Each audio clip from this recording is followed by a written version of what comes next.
Welcome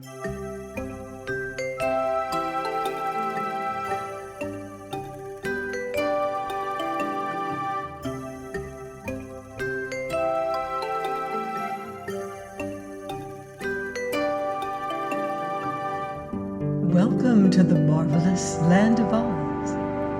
I'm Ardell.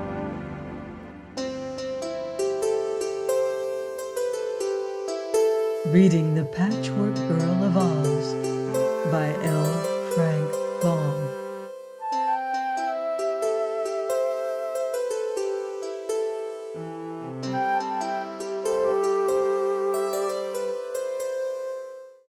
Chapter 21. HIphopper the Champion. They must have had good courage to climb all those rocks, for after getting out of the canyon, they encountered more rock hills to be surmounted. Toto could jump from one rock to another quite easily, but the others had to creep and climb with care, so that after a whole day of such work, Dorothy and Ojo found themselves very tired. As they gazed upward at the great mass of tumbled rocks that covered the steep incline, Dorothy gave a little groan and said, "That's going to be a terrible hard climb, Scarecrow. I wish we could find the dark well without so much trouble." "Suppose," said Ojo, "you wait here and let me do the climbing, for it's on my account we're searching for the dark well. Then if I don't find anything, I'll come back and join you." "No," replied the little girl, shaking her head positively. "We'll all go together, for that way we can help each other. If you went alone, something might happen to you, Ojo." So they began the climb and found it indeed difficult, for a way. But presently, in creeping over the big crags, they found a path at their feet, which wound in and out among the masses of rock, and was quite smooth and easy to walk upon. As the path gradually ascended the mountain, although in a roundabout way, they decided to follow it. "This must be the road to the country of the Hoppers," said the Scarecrow. "Who are the Hoppers?" asked Dorothy. "Some people Jack Pumpkinhead told me about," he replied. "I didn't hear him," replied the girl. "No, you were asleep," explained the Scarecrow, "but he told Scraps and me that the Hoppers and the Horners live on this mountain." "He said in the mountain," declared Scraps, "but of course he meant on it." "Didn't he say what the Hoppers and Horners were like?" inquired Dorothy. "No, he only said they were two separate nations, and that the Horners were the most important." "Well, if we go to their country, we'll find out all about 'em," said the girl. "But I've never heard Ozma mention those people, so they can't be very important." "Is this mountain in the land of Oz?" asked Scraps. "Course it is," answered Dorothy. "It's in the south country of the Quadlings. When one comes to the edge of Oz, in any direction, there's nothing more to be seen at all. Once you could see sandy desert all around Oz, but now it's different, and no other people can see us any more than we can see them." "If the mountain is under Ozma's rule, why doesn't she know about the Hoppers and the Horners?" Ojo asked. "Why, it's a fairyland," explained Dorothy, "and lots of queer people live in places so tucked away that those in the Emerald City never even hear of 'em.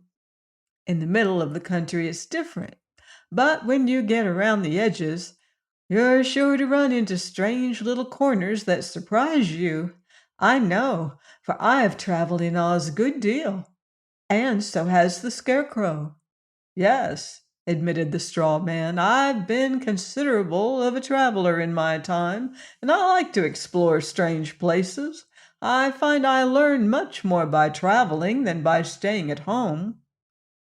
During this conversation, they had been walking up the steep pathway, and now found themselves well up on the mountain.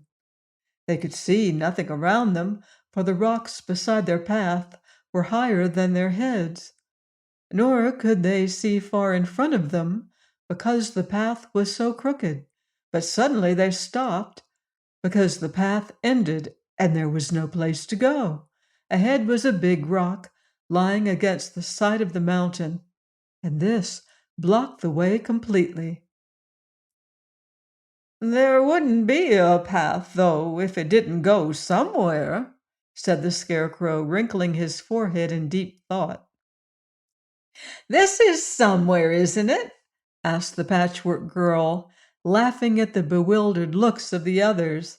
"The path is locked, the way is blocked, yet here we've innocently flocked, and now we're here, it's rather queer, there's no front door that can be knocked." "Oh, please don't, Scraps," said Ojo. "You make me nervous." "Well," said Dorothy, "I'm glad of a little rest, for that's a dreadful steep path." As she spoke, she leaned against the edge of the big rock that stood in their way. To her surprise, it slowly swung backward and showed behind it a dark hole that looked like the mouth of a tunnel. "Why, here's where the path goes to!" she exclaimed. "So it is," answered the Scarecrow, "but the question is, do we want to go where the path does?" "It's underground, right inside the mountain," said Ojo, peering into the dark hole. "Perhaps there's a well there, and if there is, it's sure to be a dark one." "Why, that's true enough," cried Dorothy with eagerness. "Well, let's go in, Scarecrow, 'cause if others have gone, we're pretty safe to go too." Toto looked in and barked, but he did not venture to enter until the Scarecrow had bravely gone first. Scraps followed closely after the straw man, and then Ojo and Dorothy timidly stepped inside the tunnel. As soon as all of them had passed the big rock, it slowly turned and filled up the opening again. But now they were no longer in the dark, for a soft rosy light enabled them to see around them quite distinctly. It was only a passage, wide enough for two of them to walk abreast, with Toto in between them, and it had a high arched roof. They could not see where the light, which flooded the place so pleasantly, came from, for there were no lamps anywhere visible. The passage ran straight for a little way, and then made a bend to the right, and another sharp turn to the left, after which it went straight again. But there were no side passages, so they could not lose their way. After proceeding some distance, Toto, who had gone on ahead, began to bark loudly. They ran around a bend to see what was the matter, and found a man sitting on the floor of the passage and leaning his back against the wall. He had probably been asleep before Toto's barks aroused him, for he was now rubbing his eyes and staring at the little dog with all his might. There was something about this man that Toto objected to, and when he slowly rose to his foot, they saw what it was. He had but one leg, set just below the middle of his round fat body, but it was a stout leg and had a broad flat foot at the bottom of it, on which the man seemed to stand very well.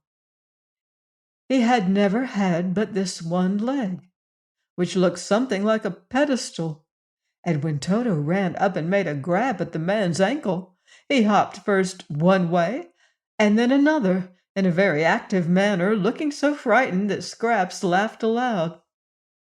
Toto was usually a well-behaved dog, but this time he was angry and snapped at the man's leg again and again.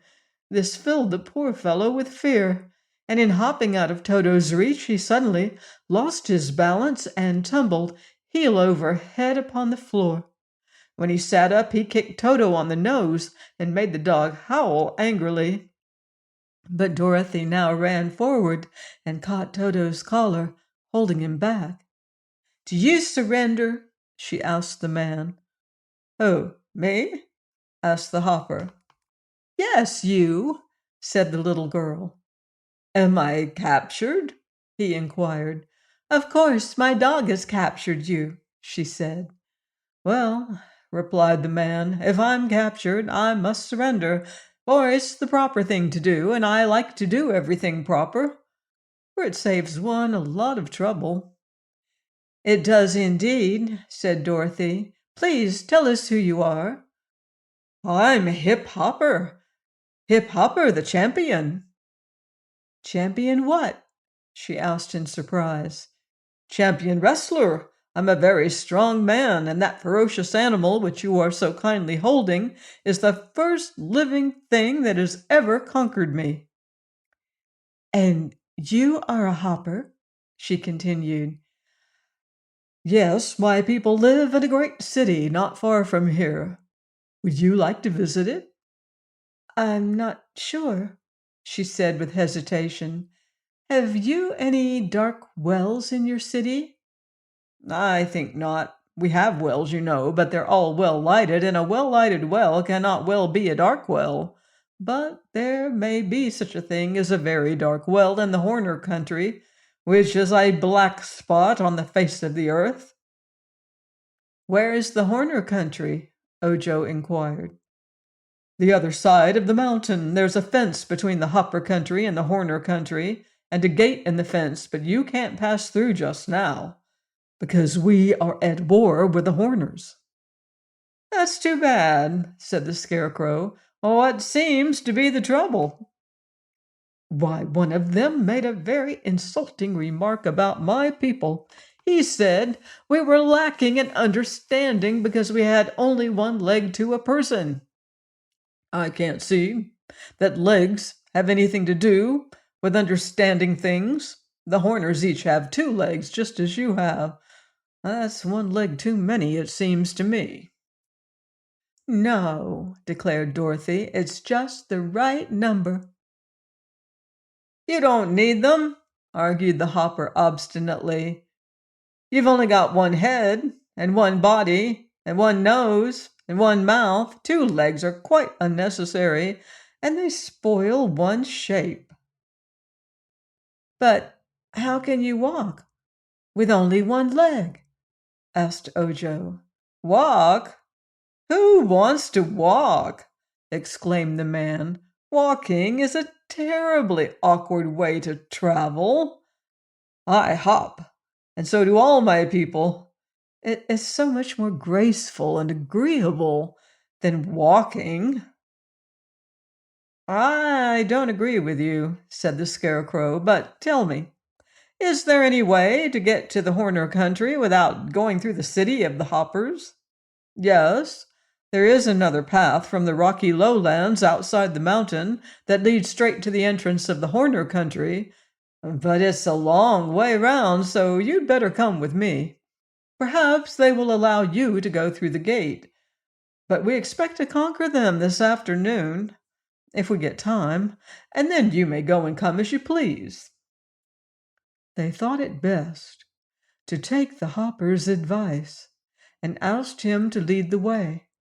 This he did in a series of hops, and he moved so swiftly in this strange manner that those with 2 legs had to run to keep up with him. Please join me next time for more magical adventure here on the marvelous Land of Oz. Goodbye for now. See you in Oz.